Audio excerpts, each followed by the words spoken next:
Hello again, my friends, and today I'll be building and painting the Soviet JS-7 tank, or Yosef Stalin tank, and 1/72nd scale from Trumpeter. And it comes in very simplified and very beginner-friendly parts, and just with one sprue and an already pre-built together hull, and tracks that you don't have to worry about being rubber or having to put together individually for hours.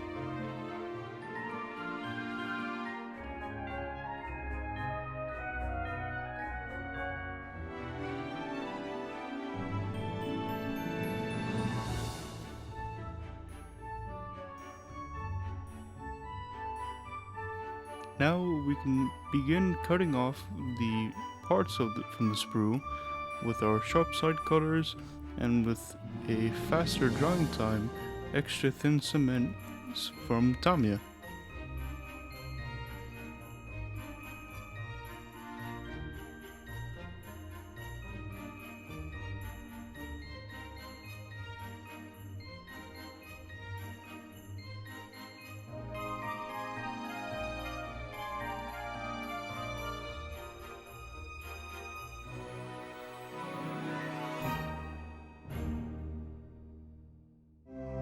And as the parts were attaching together very easily, with the hull snapping together and the turret also being snapped together, as well as it being secured with the Tamiya extra thin cement.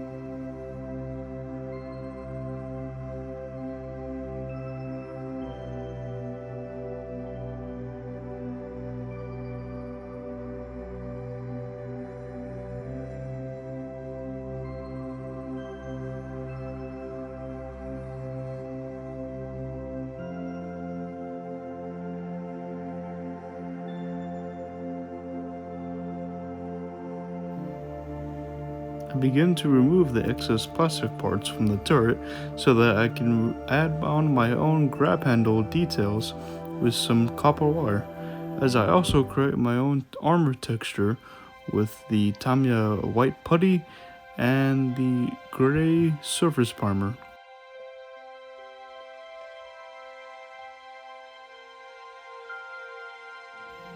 And all I did is just use my hobby knife to make small little holes and clean out the excess for when I need to place on the grab handles, and it'll help give me a strong basis with this Loctite super glue, which will really hold them in place.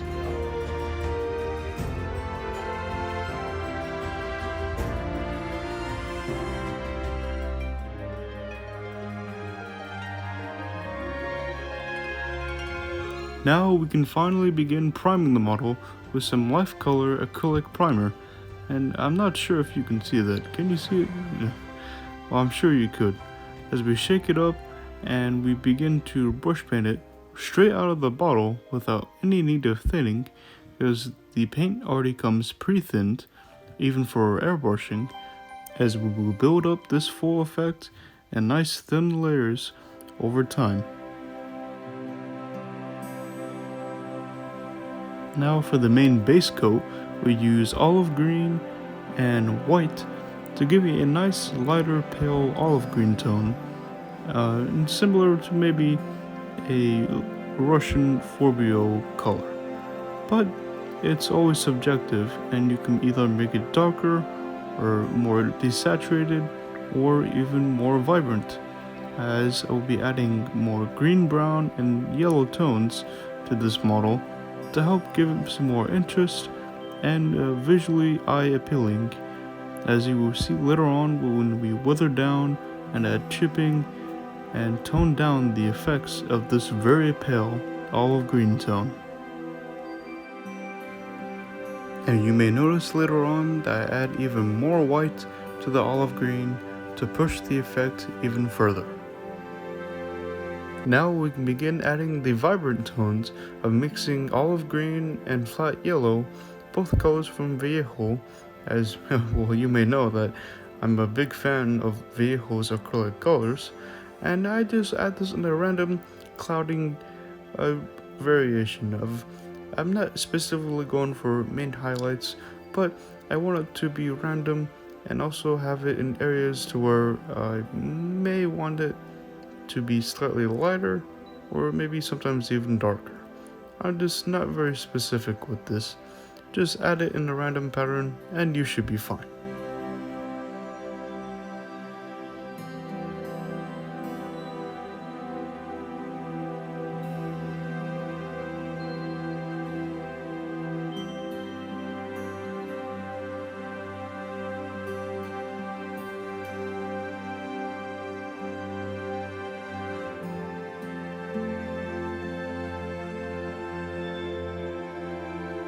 The kit did come with a nice selection of little decals of the Soviet markings, the numbers, and also the Victory March markings, which I will be using. And you see me struggle here a little bit to put on these markings, as to remove them from the decal sheet, I soak them with water and then apply a microsol setting solution to help them conform onto the armor texture that we created earlier.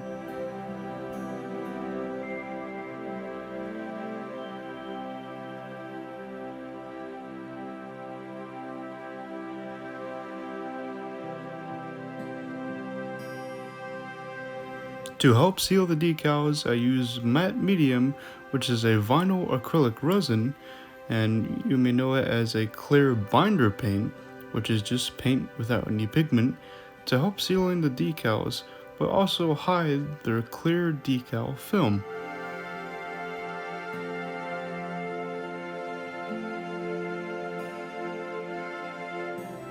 And then I can create my own adjustable acrylic washes with NATO black and linoleum deck brown, or you can just use flat brown. And with these Tamiya paints, it'll give me an ultra matte finish to when they're dried. And because Tamiya paints are so matte, I highly recommend them if you want to create your own adjustable acrylic wash.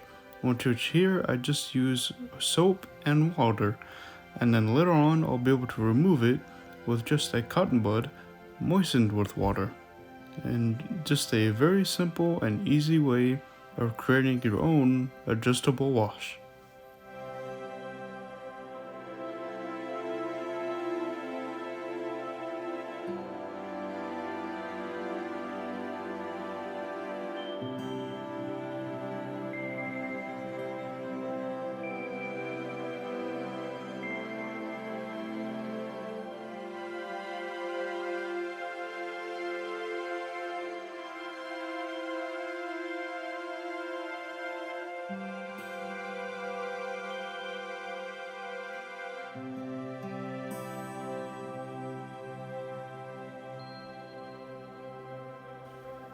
Now we can begin painting the white markings with the vehicle white paint, as the markings seen on the many Berlin tanks seen by the Soviets were not painted on perfectly, which is why I'm not worried about keeping the line straight, as I will also be adding on a running down paint, as they were applied on in a thick one layer.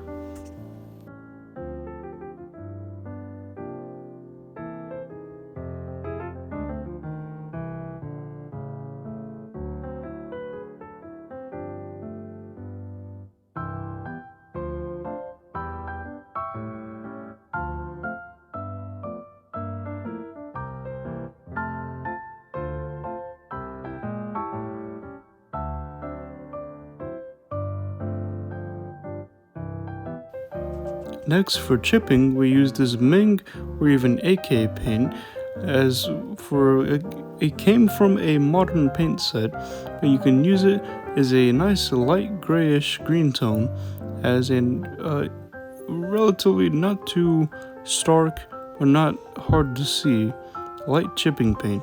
As here you can see me use it in a speckling sponge technique method of applying this chip effect. You can now add on the dark rust effect, as not just rust, but deeper scratches or an oxidization of the metal, so that it will be more interesting and it'll give a nice 3D effect on the model.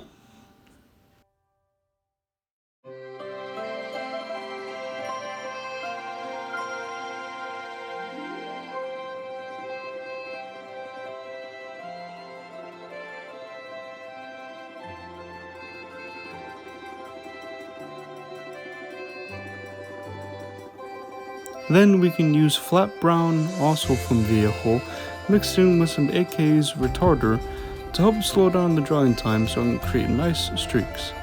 You can even do this without using retarder, but if right here, if you, like me, if you don't feel too comfortable about the acrylics drying so fast on the time that it takes to create the streaks for you, then I'd recommend a retarder. But typically, I wouldn't use a retarder, only meant for chipping and just for very thin, small scratches.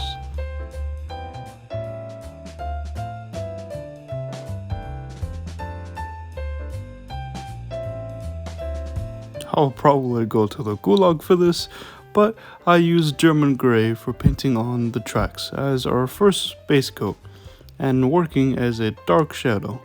And as you can see, it was already primed with the gray surface primer from the Tamiya bottle that you saw earlier.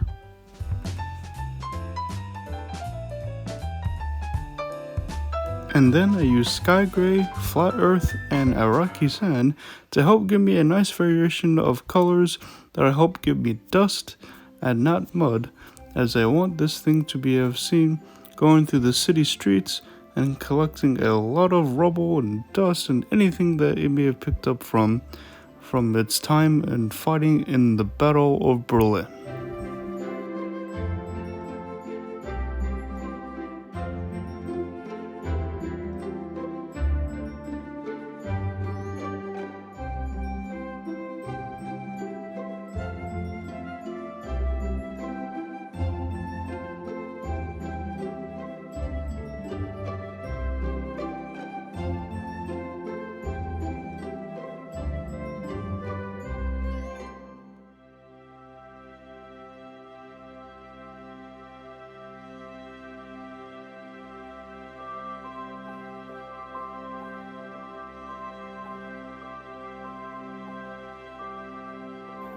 For the rubble effect, I want to use this broken terracotta, which I'm sure is also used for railway models, but here I think it's a great effect of using it for broken rubble and any little chunks and bits that may not be a perfect brick shape.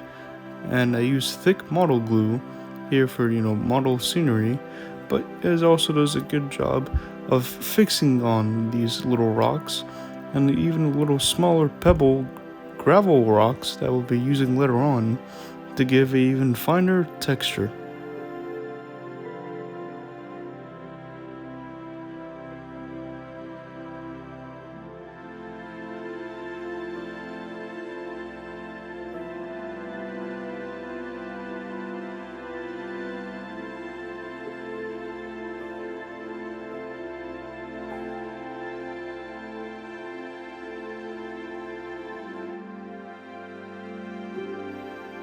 As we come an end to this video and the finishing of this model, I deeply want to thank you so much for watching it, if you've managed to make it this far, and to wish you all happy holidays and a Merry Christmas, as I hope you have plenty of gifts and words of models and paints and brushes so that you may paint it over the holidays. Thank you so much for watching, and I'll see you next time.